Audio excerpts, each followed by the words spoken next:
Hi there, friends, family, bystanders, and anyone else that's watching this video. I am here to talk to you a little bit about bipolar. I am not bipolar, I have bipolar. There is a stark difference in that where you will hear soon to come as I read to you from a book called Bipolar for Dummies. So I hope this helps teach you something a little bit about me and the disorder as well. First, I'm going to read to you from the introduction. When you have bipolar disorder, your brain's accelerator is stuck. At full speed, it launches you into a manic episode.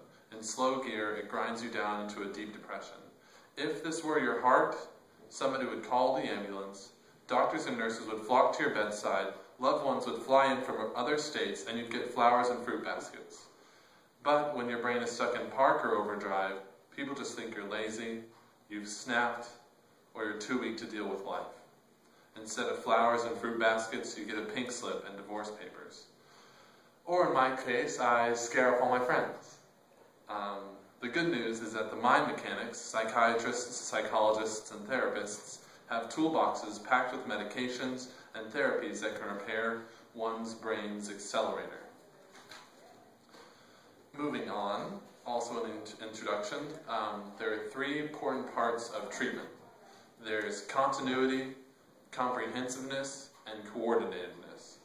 With continuity, you have to watch out because any drastic change to medication or therapy can upset the balance.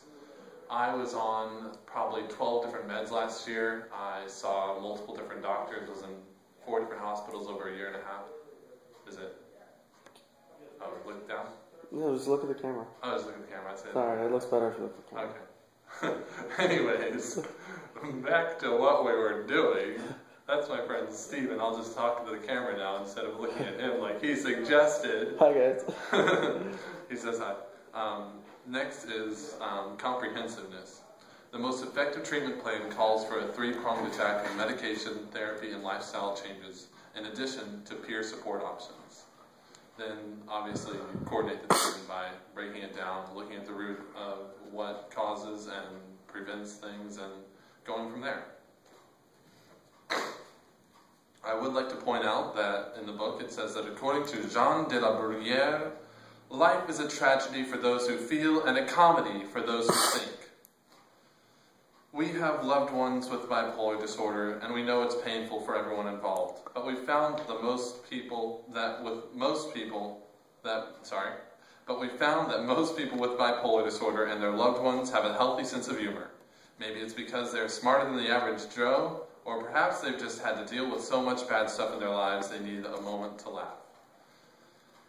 So, to interrupt this for a moment, I am going to tell 2 brief jokes, so that you can laugh and hopefully not be overwhelmed with information. Do you know how Scarface would have turned out if Kafka had written the screenplay? No, how? Tony Montana woke up in Miami a cockroach. Did you say that's so stupid? That's funny. Okay. When I say stupid, I mean funny. Yeah. Like stupid funny. Anyways, the next joke is about the Alamo. I found out recently that Santa Anna tried attacking the Alamo with a Roman battle strategy that didn't work. It was a Trojan horse. Steven, do you know why it didn't work? No. It's because those Texans, they beat the hell out of that piñata. Oh, I get it. Well, I don't get it.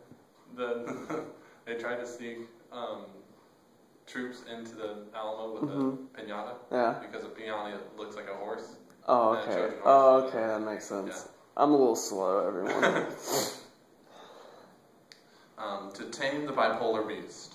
We also show you how to assemble your very own mood management team, complete with a doctor, therapist, and dedicated friends and family members to help tame the bipolar beast. So in other words, I can't do this alone. Some of you out there watching, if you feel compelled, you can help me with my progress and be a part of my treatment team. If you're a doctor, even better. now we get into boning up on bipolar disorder. This won't take much longer, but I would like to, actually, let's wrap it up there. That was the introduction, and then we'll come back with another video next week to give you a preview. I'm going to read to you a first excerpt from the chapter 1, Living La Vida Bipolar. It goes,